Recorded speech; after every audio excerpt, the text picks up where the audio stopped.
Radio Kantipur, radio राष्ट्रको। Corona संक्रमण देखिएकालाई निजी अस्पतालले उपचार गर्न नमान्दा 3 दिनमा 3 जनाको मृत्यु। काठमाडौँ उपत्यकामा संक्रमितको संख्या 1000 नाग्यो। भगवान रामको जन्मभूमि नेपाल नै रहेको प्रधानमन्त्री ओलीको अडान। चितवनको माडीमा बृहत धार्मिक मेला तथा राम, सीता र लक्ष्मणको बृहत मूर्ति खडा गर्न स्थानीय जनप्रतिनिधिलाई निर्देशन। कोभिड-19 का कारण झण्डै 70 लाख विद्यार्थीको शैक्षिक वर्ष खेर जाने जोखिम। वैकल्पिक सिकाइ अभियान पनि प्रभावकारी हुन नसकेको सरकारवालाको गुनासो। अमेरिकामा कोरोना संक्रमितको संख्या 50 लाख नाग्यो। अफ्रिकामा पनि संक्रमितको संख्या उच्च। र बार्सिलोना र बायर्न म्युनिख च्याम्पियन्स लिग फुटबलको क्वार्टर फाइनलमा नापोली र चेल्सी अन्तिम 16बाटै बाहिरिए।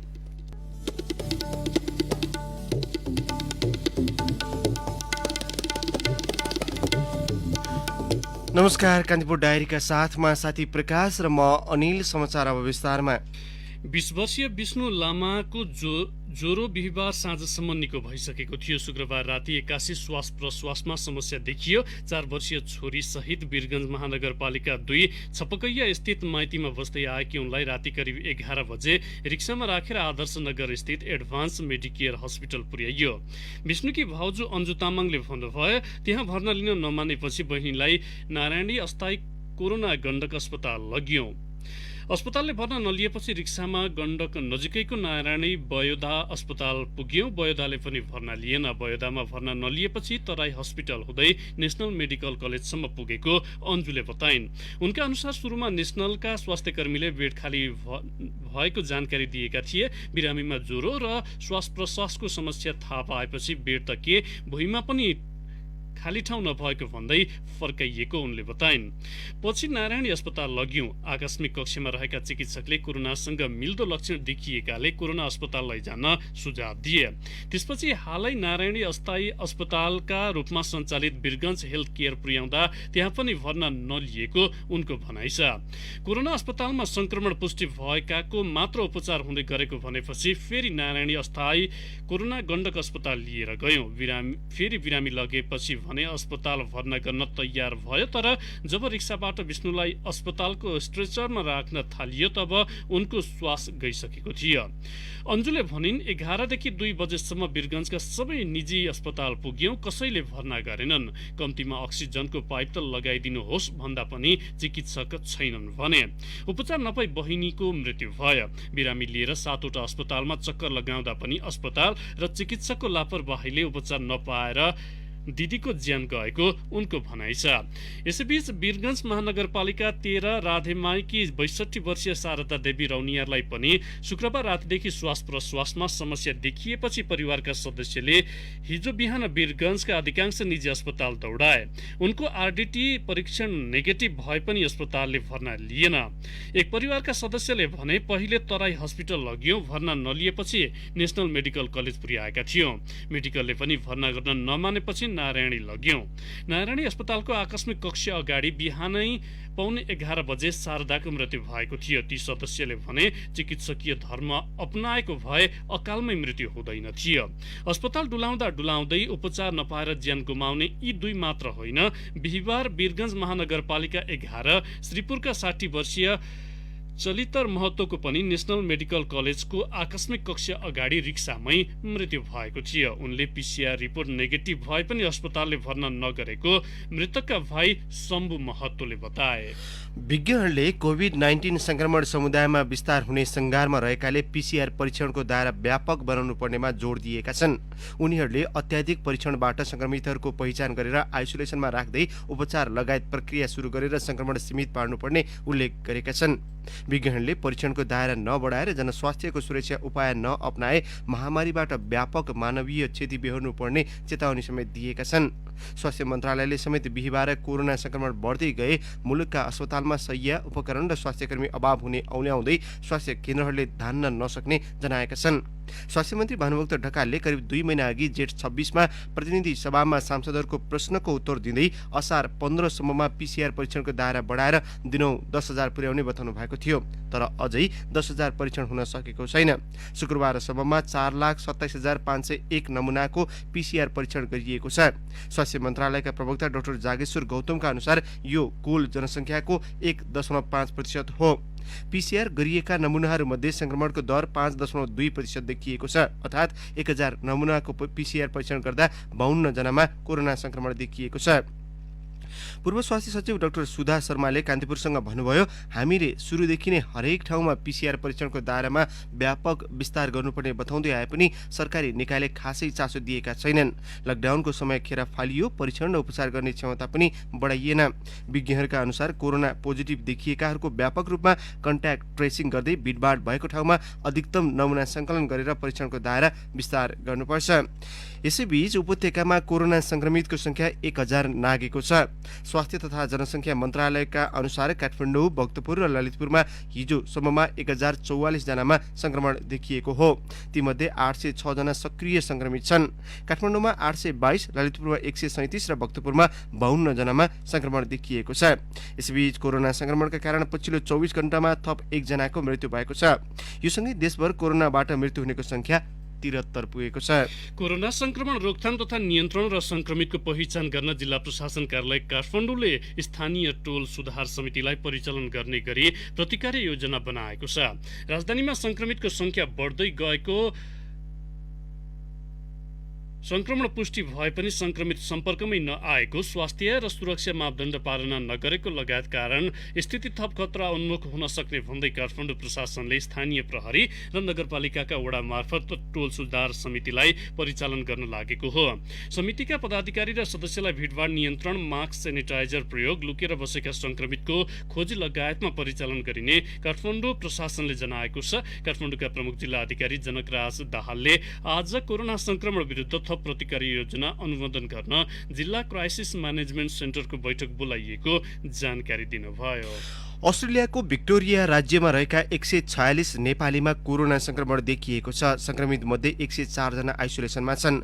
अधिकारीहरूका अनुसार 42 जना निको भएका छन्। विगत 1 महिनादेखि भिक्टोरियामा कोरोना भाइरसको दोस्रो लहर देखिएपछि संक्रमितको संख्या निकै बढिरहेको छ। करिब 50,000 नेपालीको बसोबास रहेको भिक्टोरियाका विभिन्न क्षेत्रमा रहेका नेपालीमा संक्रमण दर पनि बढेको हो। विदेश विभागद्वारा उपलब्ध गराइएको तथ्याङ्क अनुसार नेपाली मूलका 146 संक्रमित मध्ये 42 जना उपचार पछि घर फर्किएको र आइसोलेसनबाट समेत बाहिर आइसकेको जनाइएको छ।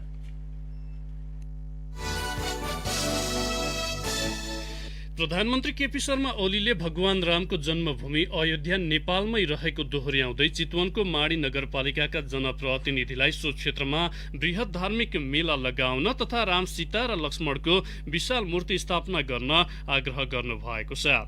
माडी नगरपालिकाका प्रमुख ठाकुर ढकाल सहितको टोलीलाई हिजो प्रधानमन्त्री निवास बालुवाटारमै बोलाएर ओलीले यस्तो सुझाव दिनु भएको हो।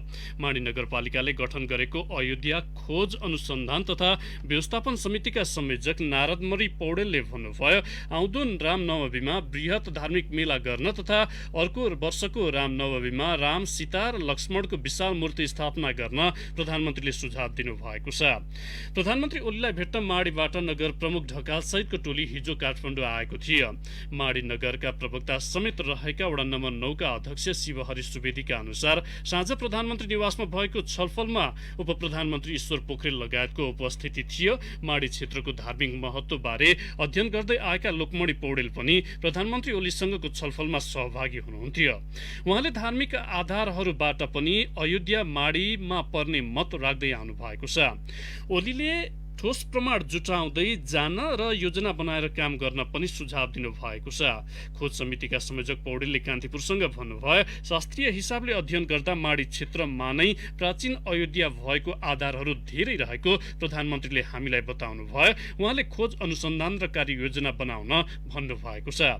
प्रधानमन्त्री ओलीले गत असार 29 गते भानु जयन्तीका अवसरमा बालुवाटारमै आयोजित कार्यक्रममा वीरगञ्ज नजिकैको ठोरीमा अयोध्या भएको बताउनु भएको थियो। साविक अयोध्यापुरी सहित 4 गाविस गावेर माडी नगरपालिका बनाइएको थियो।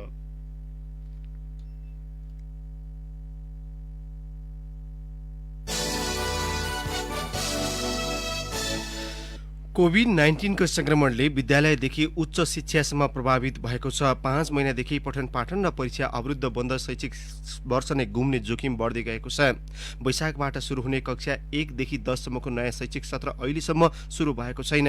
सरकारले सुरु गरेको वैकल्पिक सिकाइ क्रियाकलाप अभियान पनि प्रभावकारी नहुँदा शैक्षिक क्षति बढ्दै गएको शिक्षाविदहरू बताउँछन्। हरेक वर्ष कक्षा 1 मा मात्रै 10 लाख बालबालिका भर्ना हुने आकलन छ। यसपालि चैत पहिलो साताबाटै शिक्षण संस्था बन्द रहेकाले विद्यालय भर्ना हुन सकेका विद्यार्थीहरू भर्ना हुन सकेका छैनन्। ती बालबालिकाले वैकल्पिक शिक्षा पाए नपाएको पनि एकिन तथ्याङ्क सरकारसँग छैन। विद्यालय तहमा 70 लाख विद्यार्थी अध्ययन गर्छन्। अनलाइन, टेलिभिजन, रेडियो र प्रिन्ट सामग्रीबाट वैकल्पिक कक्षा सञ्चालन गरिएको छ। शिक्षा तथा मानव स्रोत विकास केन्द्रको प्रक्षेपण अनुसार 23 लाख बालबालिकामा इन्टरनेट, रेडियो र टेलिभिजन लगायतका कुनै पनि प्रविधिको पहुँच छैन। इन्टरनेटमा पहुँच भएका विद्यार्थी 7 लाख मात्रै छन्। 40 लाख बालबालिका रेडियो र टेलिभिजनको पहुँचमा रहेको दावी सरकारले गरेको छ। वैकल्पिक कक्षाको प्रभावकारिता स्थानीय तह, शिक्षक र अभिभावकको सक्रियतामा भर पर्ने केन्द्रका उपमहानिर्देशक एम नारायण श्रेष्ठले बताउनुभयो। उहाँले भन्नुभयो, कतिपय स्थानीय तहमा वैकल्पिक कक्षाको राम्रो अभ्यास भएको छ, कुनै पालिकामा सुरु हुनै सकेको छैन। देशभर गरिएको सर्वेक्षणमा केही विद्यालयहरूले गृह शिक्षकको अभ्यास गरेर घर नै शिक्षक पठाएको उहाँले बताउनुभयो। कतिपयमा भने वैकल्पिक कक्षाको सुरसार गरिएको छैन। निजी विद्यालयहरूले आफ्ना विद्यार्थी अन्त नजाउन् भनेर पनि भर्चुअल कक्षालाई निरन्तरता दिइरहेका छन्। शिक्षा मन्त्रालयले पठन पाठन र परीक्षा सञ्चालन सम्बन्धी स्पष्ट खाका दिन नसक्दा शैक्षिक क्षति बढ्दै गएको शिक्षाविदहरूको भनाइ छ। केन्द्रका पूर्व महानिर्देशक बाबुराम पौडेलले कोरोना संक्रमण घट्दा र बढ्दाको दुवै अवस्थामा गरिने पठन पाठन विधिको विकल्प दिनुपर्नेमा जोड दिनुभयो। महामारीका बेला शैक्षिक गतिविधि अघि बढाउन विश्वविद्यालय पनि अन्योलमा परेका छन्। कोरोना भाइरस कायमै छ, सरकारले लकडाउन मात्रै कुकुलो पारेको हो भन्ने कुरा विश्वविद्यालयका पदाधिकारीले नबुझ्दा पढाइ र परीक्षा पछि धकेलिएको हो। उच्च शिक्षामा करिब 5.5 लाख विद्यार्थी अध्ययनरत छन्। तीमध्ये 77% विद्यार्थी त्रिभुवन विश्वविद्यालयमा पढ्ने गरेका छन्। कान्तिपुर डायरीमा अब ब्रेकको पालो। कान्तिपुर डायरीमा अब कान्तिपुर सविस्तार।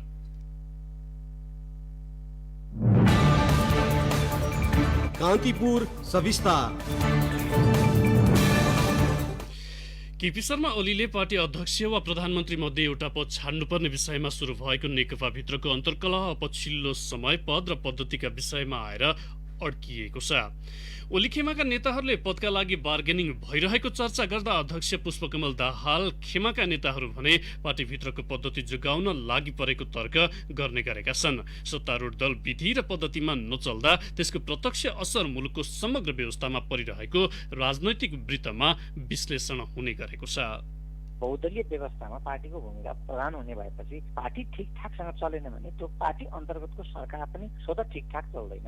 पार्टीभित्र अन्तर्द्वन्द्व छ भने सरकारभित्र त्यो अन्तर्द्वन्द्वको छाया पर्छ र सरकार चलाउने प्रक्रियालाई त्यसले प्रतिकूल असर पार्छ। बम विश्लेषक खगेन्द्र प्रसाईको यो भनाइबाट पनि पुष्टि हुन्छ कि बहुदलीय व्यवस्थामा राजनीतिक दलले बाटो बिराउँदा त्यसको प्रत्यक्ष असर मुलुकको समग्र व्यवस्थामा पर्छ। एकातिर कोरोनाको कहर, अर्कातिर बाढी पहिरोले निम्त्याएको वितण्डाले गाँसबास गुमाएका जनताको पीडा आफ्नै ठाउँमा छन्। तर सरकारको नेतृत्व गरिरहेको नेकपा भने 1.5 महिनादेखि आन्तरिक किचलोको शिकार भइरहेको छ। गत असार 10 गते सुरु भएको स्थायी कमिटी बैठकका एजेन्डाबाट सुरु भएको केपी शर्मा ओलीले प्रधानमन्त्री र पार्टी अध्यक्ष मध्ये एक पद छाड्नुपर्ने माग पछिल्लो समय गुटगत राजनीतिमा केन्द्रित भएको छ। गत बुधबार अध्यक्ष पुष्पकमल दाहाल सहित सचिवालयका 4 नेताले सञ्चारकर्मीसँग छुट्टै छलफल गरेपछि नेकपा भित्रको विवाद समाधान उन्मुख हुनेमा प्रश्न खडा भएको छ। पार्टीभित्र उठेका प्रश्नको समाधान पार्टीभित्रै खोज्नु पर्नेमा बाहिर आएर छलफल गर्न खोज्नु गलत भएको नेता भीम रावलको भनाइले पुष्टि गर्छ।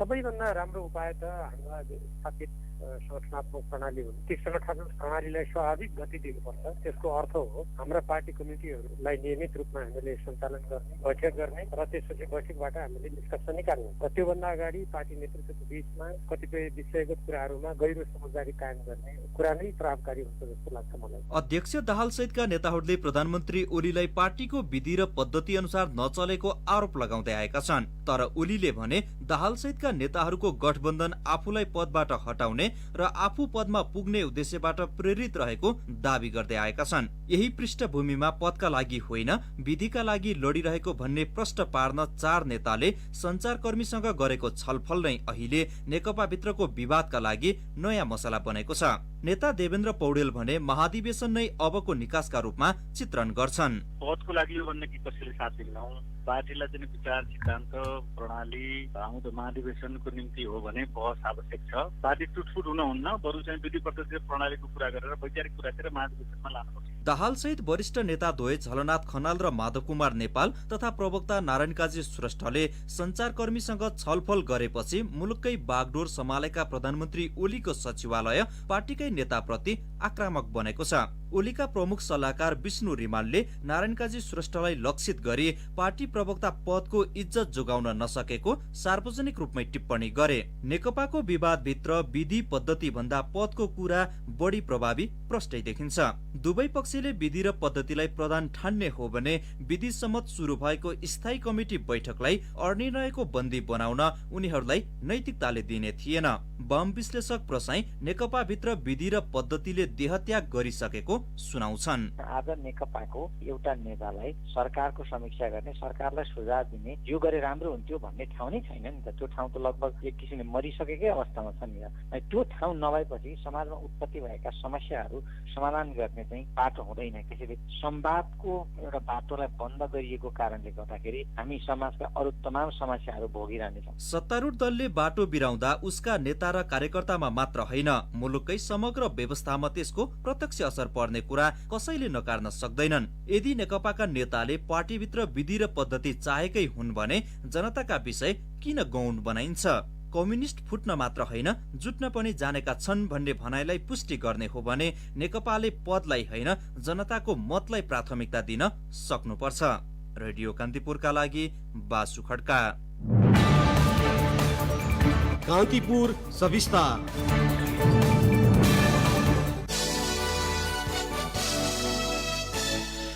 काम जति प्रदेश र स्थानीय तहमा सारिए पनि कर्मचारीलाई सङ्घकै दरबन्दीमा राखिएपछि स्थानीय पूर्वाधार विकास विभागका संयौं इन्जिनियर कामविहीन बनेका छन्। सबैतिरको कर्मचारी समायोजन तथा व्यवस्थापन सम्बन्धी जिम्मेवारी बोकेको संघीय मामिला तथा सामान्य प्रशासन मन्त्रालयलाई आफ्नै मातहतका कर्मचारीलाई कहाँ खटाउने भन्ने सकस परेको छ। 2 वर्ष अगाडि सङ्घ, प्रदेश र स्थानीय तहको दरबन्दी पुनः संरचनाका बेला साबिकको स्थानीय पूर्वाधार विकास तथा कृषि सडक विभागका कर्मचारीले लबिङ गरेर आफ्नो दरबन्दी सङ्घमा सुरक्षित गरेका थिए। तर विभागले गर्दै आएको काम जति प्रदेश र स्थानीय तहमा सरिसकेको छ। आफ्नै मातहतका कर्मचारीको सङ्घमा बस्ने इच्छा त्यति बेलाका संघीय मामिला मन्त्री र सचिवले पूरा गरिदिएका थिए। त्यहाँका कर्मचारीहरू अस्थायी प्रकृतिका विभिन्न आयोजनामा आफ्नो काम रहेको देखाउँदै काठमाडौँमै दरबन्दी राख्न सफल भएका थिए।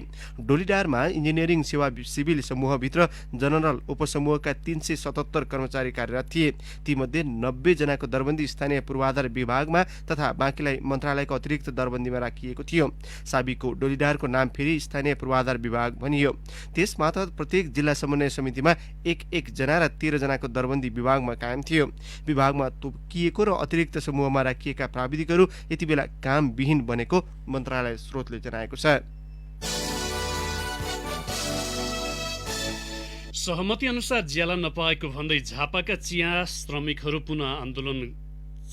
पुनः आन्दोलन गर्ने चेतावनी दिएका छन्।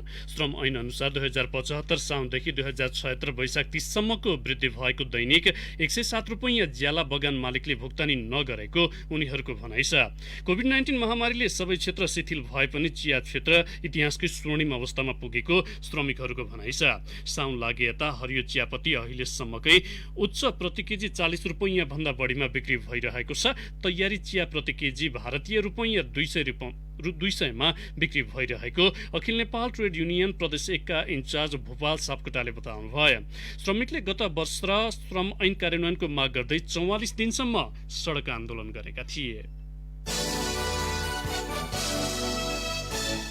बुटुवल भैरवा औद्योगिक करिडोर अन्तर्गत रहेको पञ्चकन्या स्टिल र प्लास्टिक उद्योगले स्थापनादेखि नै विद्युत प्राधिकरणलाई नियमित शुल्क तिर्दै आएको छ। दुई उद्योगको गरेर मासिक झन्डै 30 लाख विद्युत महसुल तिर्ने यो उद्योगको अहिले प्राधिकरणमा 11 करोड बक्यौता देखिएको छ। प्राधिकरणले माग नगरेकै ट्रङ्क लाइनको भार 2 वर्षपछि आएर थोपरेपछि नियमित महसुल बुझाउँदै आएका उद्योगी तनावमा परेका छन्। प्राधिकरणले बक्यौता नबुझाएको भन्दै उद्योगीले बुझाउने गरेको नियमित बिलको रकम बक्यौताको ब्याजमा कटौती गर्ने गरेको छ। त्यसले उद्योगी थप मारमा परेका छन्। नेपालमा सरकारले विद्युतीय सवारी साधन आयात निरुत्साहित गर्ने नीति लिइरहेका बेला भारतको दिल्ली राज्यले भने प्रोत्साहन गर्न विशेष नीति बनाएको छ। दिल्लीका मुख्यमन्त्री अरविन्द केजरीवालले विभिन्न सहुलियत र सुविधा सहित विद्युतीय सवारी इभी सम्बन्धी नीति घोषणा गरेका हुन्। प्रदूषण विरुद्धको निर्णायक लडाईँका लागि दिल्लीको सडकमा बढीभन्दा बढी विद्युतीय सवारी साधन गुड्नुपर्ने आवश्यकता रहेको हुँदा त्यसैका लागि नयाँ नीति ल्याइएको मुख्यमन्त्री केजरीवालले बताए। कान्तिपुर डायरीमा पुनः ब्रेकको पालो। कान्तिपुर डायरीमा अब आर्थिक प्रसङ्ग। लकडाउन अवधिमा मोबाइल ब्याङ्किङको कारोबार उल्लेख्य बढेको छ। गत चैतको तुलनामा जेठसम्ममा मोबाइल ब्याङ्किङ कारोबार सङ्ख्या करिब 20 लाख बढेको छ। कोभिड-19 ले बढ्दो जोखिम, लकडाउनको कारण सहज आवजावतमा पुगेको बाधा, ब्याङ्करले विद्युतीय ब्याङ्किङ कारोबार निशुल्क गरे लगायतका कारण मोबाइल ब्याङ्किङ कारोबार उल्लेख्य बढेको जानकारीहरू बताउँछन्। जेठसम्ममा मोबाइल ब्याङ्किङ कारोबार सङ्ख्या 60,85,000 पुगेको राष्ट्र ब्याङ्कको तथ्याङ्कमा उल्लेख छ। गत चैतमा यो सङ्ख्या 40,90,000 थियो। लकडाउन अवधिमा मोबाइल ब्याङ्किङ कारोबार सङ्ख्यासँगै कारोबार रकम पनि उल्लेख्य बढेको छ। पछिल्लो समय अपार्टमेन्टहरूको कारोबार घट्दै गएको छ। भूमि व्यवस्थापन तथा अभिलेख विभागको आर्थिक वर्ष 74-75, 75-76 र 76-77 को तथ्याङ्क अनुसार अपार्टमेन्टहरूको कारोबार घटेको पाइएको छ। आर्थिक वर्ष 74-75 मा 772 वटा अपार्टमेन्टको कारोबार भएको थियो। आर्थिक वर्ष 75-76 मा 238 ले घटेर 534 वटा अपार्टमेन्टको मात्र कारोबार भयो। आर्थिक वर्ष 76-77 मा 550 अपार्टमेन्टहरूको कारोबार भएको विभागको तथ्याङ्क छ। यो संख्या आर्थिक वर्ष 75-76 भन्दा 16 ले बढी भए पनि 74-75 को तुलनामा 222 वटाले कम हो।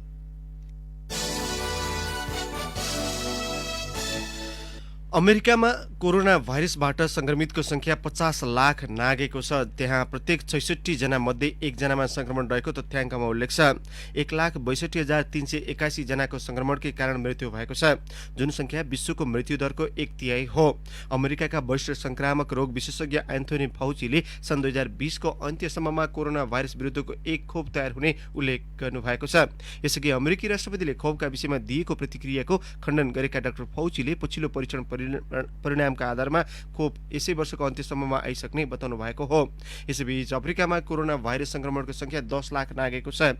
अफ्रिकामा संक्रमण अझै चरम बिन्दुमा पुग्न बाँकी नै रहेको स्वास्थ्य विज्ञले चेतावनी दिएका छन्। अफ्रिकामा 22,000 जनाको संक्रमणका कारण मृत्यु भएको छ।